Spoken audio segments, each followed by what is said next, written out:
coisas que nós fizemos no passado, por exemplo, alguém matou, não quer dizer agora que de repente a sociedade toda vai te perdoar e acabou, que você não vai ser visto mais como alguém que matou alguém, né? Não.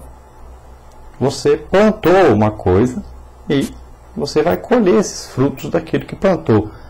Você pode estar salvo e ir para o céu, mas aquilo que você fez no passado vai ter consequências na sua vida daqui para frente. O mundo não compreende que você aceitou Jesus, que foi perdoado e que você mudou completamente de atitude e tudo. O mundo não compreende essas coisas. A luz não é compreendida pelas trevas. Então, aqui no mundo nós teremos aflições. Jesus disse isso. Mas Jesus disse, olha, eu venci o mundo. Ele passou pelas aflições, conseguiu vencer. Está no céu, está sentado à direita do Pai. Nós vamos passar por essas aflições, chegaremos à vida eterna com Deus. Então, alguns sofrem mais, outros sofrem menos. E ele diz aqui que a luz resplandece nas trevas e as trevas não a compreenderam. É evidente, as trevas não podem compreender a luz. As trevas fazem querer combater a luz, né? Não deixar a luz entrar no meio deles, porque as trevas vão ser apagadas, as trevas. Se a luz chegar, as trevas têm que correr. Então as trevas não gostam de luz. Diz que a luz então resplandece, ela aparece, brilha no meio das trevas. E as trevas ficaram sem compreender, ou seja, os pecadores não compreenderam. Jesus chegou com a verdade, com a revelação de Deus, chegou para transformar as vidas, para pregar realmente o Evangelho, para curar os enfermos, expulsar os demônios, libertar, né, todos os endemoniados. E as pessoas não compreenderam, pensaram que ele vinha como um general para lutar contra os romanos, dar o governo para Israel. Não compreenderam. A mensagem de Deus era de amor, de paz, de união, de perdão tanto para aqueles próximos como também para os inimigos. Eles não compreenderam as coisas de Deus. E diz que aqui houve um homem então chamado João, que foi enviado por Deus. E Deus deu uma mensagem para João: olha, aquele a quem você vê o Espírito descer sobre ele, este é o meu filho. E João viu, quando foi batizar Jesus, que Jesus, ao ser batizado, e desceu sobre ele então o Espírito Santo. Como é que João ia ver que o Espírito Santo desceu? Então a Bíblia diz que viu como se fosse uma pomba descendo sobre Jesus. Não quer dizer que uma pomba pousou ali em cima de Jesus, né? A gente vê no filme para poder imaginar como João viu então. Seria o Espírito Santo descendo, né? Como uma pomba, que o jeito que a pomba desce, voando, batendo as asas e descendo aos pouquinhos. Então assim ele viu o Espírito Santo descer sobre Jesus, para identificar quem era realmente o Filho de Deus. E João, quando no outro dia Jesus passou, ele diz: eis aí o Cordeiro de Deus que tira o pecado do mundo. E ele diz: olha, eu não o conhecia, mas aquele que me enviou a batizar disse: aquele a quem você vê o Espírito descer sobre ele, esse é meu filho. Então João diz: como eu não o conhecia? João era primo de Jesus. Conhecia Jesus? É evidente que conhecia. Os judeus se conhecem, se visitam. Tanto é que Maria visitou Isabel quando Isabel estava no seu 6º mês de gravidez. Então veja bem que eles se conheciam, se visitavam, né? Eram parentes. E João Batista então era primo de Jesus. E eram conhecidos. Mas ele diz: eu não conhecia. Como não conhecia? Não conhecia como Deus. Mas quando o Espírito Santo desceu sobre Jesus, aí ele disse: agora eu o conheço como Filho de Deus. Esse é o Filho de Deus. Deus já tinha me dito que quando descer sobre ele o Espírito Santo, este é meu filho. Então João agora identificou: este é o Filho de Deus. E ele agora dizia: este é o Cordeiro de Deus que tira o pecado do mundo. Glória a Deus. Então diz que João Batista veio para testemunho, para que testificasse da luz, para que todos crescem por ele. Então, João Batista era um homem respeitado, conhecido. Via ali soldados, sacerdotes, o povo, ia tudo ali para ser batizado por João. E ele pregava uma mensagem dura, uma mensagem correta de arrependimento de pecados a todos. E quando ele então identifica Jesus, ele mostra Jesus, diz: este é o Filho de Deus. Ele está testificando que que este é o Filho de Deus que chegou.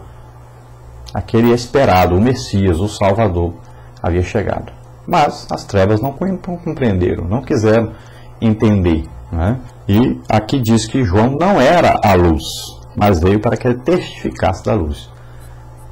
Então João fazia o trabalho de preparar o caminho para Jesus, preparar o caminho da luz.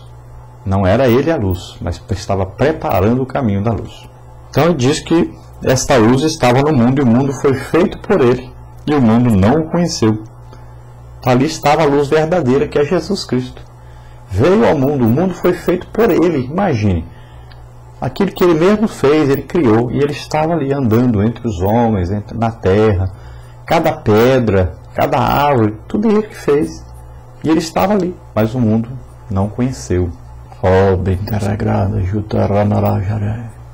Imagine você ter um filho gerado de você e esse filho não te conhecer. Você conversar com esse filho, abraçar, dar o presente, falar com ele e ele não te conhecer. E é assim que aconteceu. Jesus chegou e eles não conheceram, demonstrando seu amor profundo, sua misericórdia. Veio para salvá-los, mas eles não conheceram.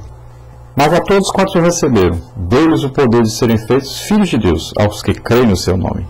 Então todo aquele que recebe Jesus como Senhor, como Salvador, ele então dá a ele o poder de ser feito filho de Deus, porque o Espírito Santo vem morar nessa pessoa imediatamente, e ele é feito filho de Deus. Nasce de novo, tem um encontro com a luz. As trevas que estavam em seu interior, geradas pela semente do pecado herdado de Adão, saem imediatamente quando a pessoa tem um encontro com Jesus, porque Jesus é luz. A luz entra e as trevas têm que sair. Glória a Deus. Então as trevas representam aí o nível de degradação espiritual e moral em que o mundo e o homem sem Deus se encontram. Pelo fato de sermos filhos da luz, somos participantes da natureza divina e temos a imagem moral de Cristo. Então, nós vivemos num mundo que vive nas trevas, vive segundo o curso do próprio mundo, que é direcionado por Satanás e seus demônios. Nós estamos aqui, morando aqui, mas somos luz, refletimos a luz de Cristo. Então, como Jesus disse, o mundo vos odiará. Se o mundo me odiou, fez comigo o que fez, imagine com vocês. Então, não ame o mundo, nem o que no mundo há. Os desejos, as ambições que o mundo tem por aí para oferecer, as coisas pecaminosas, as trevas. Não ame isso. Não tenha comunhão com isso. Seja luz por onde quer que andar. As trevas têm que se dissipar. As trevas têm que correr. As trevas têm que ser vencidas pela luz.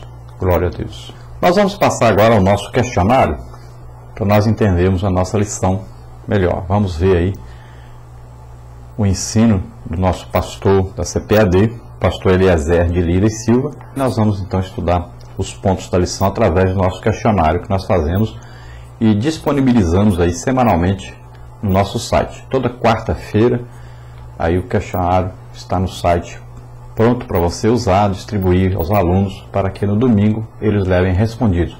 Vamos ver o nosso texto áudio, que é para completar. Falou-lhes, pois, Jesus outra vez, dizendo: Eu sou a luz do mundo. Quem me segue não andará em trevas, mas terá a luz da vida. Glória a Deus. Então Jesus está dizendo: Eu sou a luz do mundo. Segue, faz como eu, viva como eu. Então ele diz: quem segue a ele, quem anda pela sua luz, né, ele vai brilhando, vai mostrando o caminho de Deus. Como diz a palavra de Deus: lâmpada para os meus pés é a tua palavra, e aí é a luz para o meu caminho. Então nós vamos, pela palavra de Deus, vamos sendo guiados.